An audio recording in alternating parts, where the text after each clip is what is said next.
I've done my one true face and my one true edge, and now I'm doing the opposite face.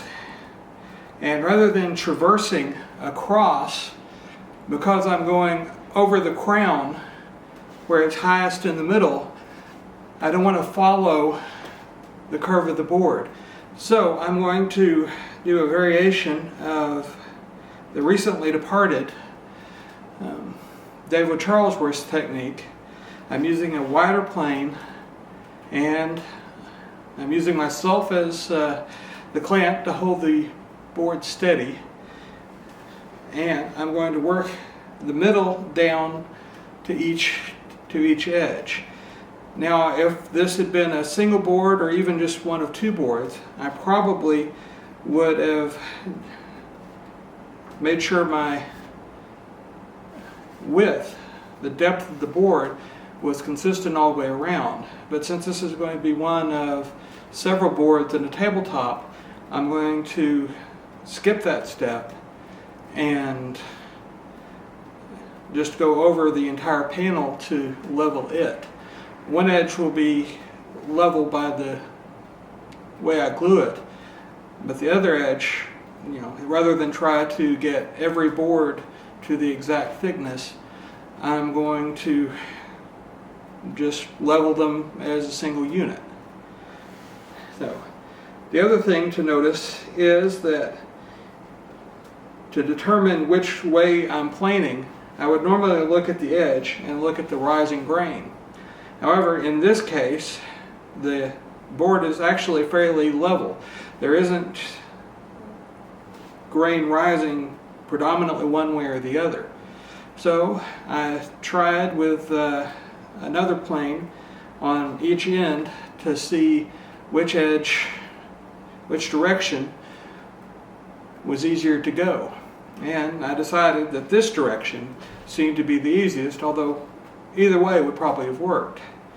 I'm going to start on the middle with a wide plane.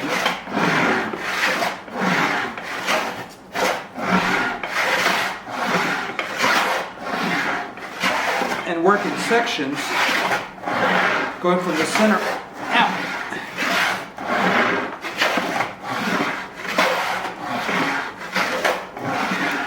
Not being nearly as precise as David Charlesworth, because I know this is just a rough pass to get it mostly level, rather than marking and doing precise measurements and going until the plane stops.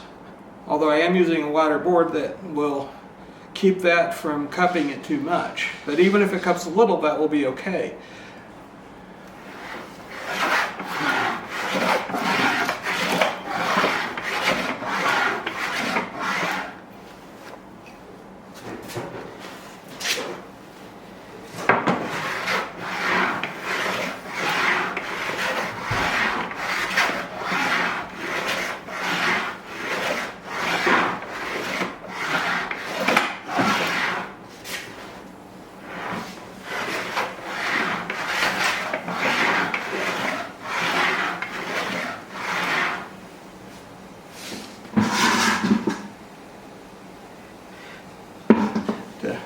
Limit my sweeping later, I'm going to use a bucket to put these walnut shavings in.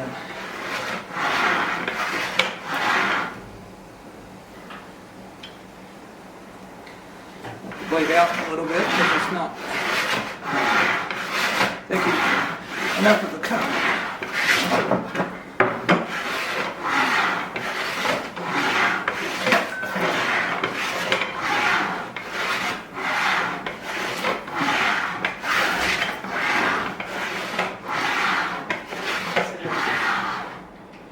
Okay.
some damage to the edge of the board on this side.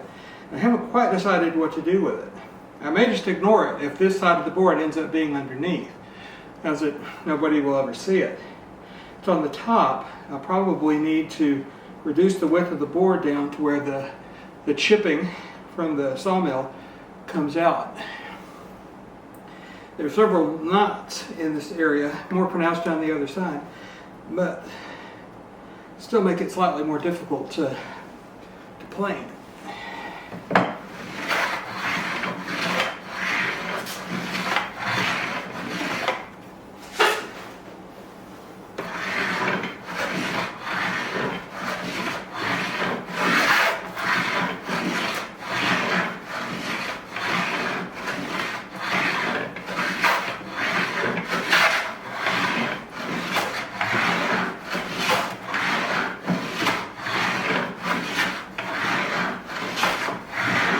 Again, I'm just going for roughly level, not completely, because I want to try to maintain as much thickness on the board as possible. And of course, every shop needs a shop dog to let you know when you're done.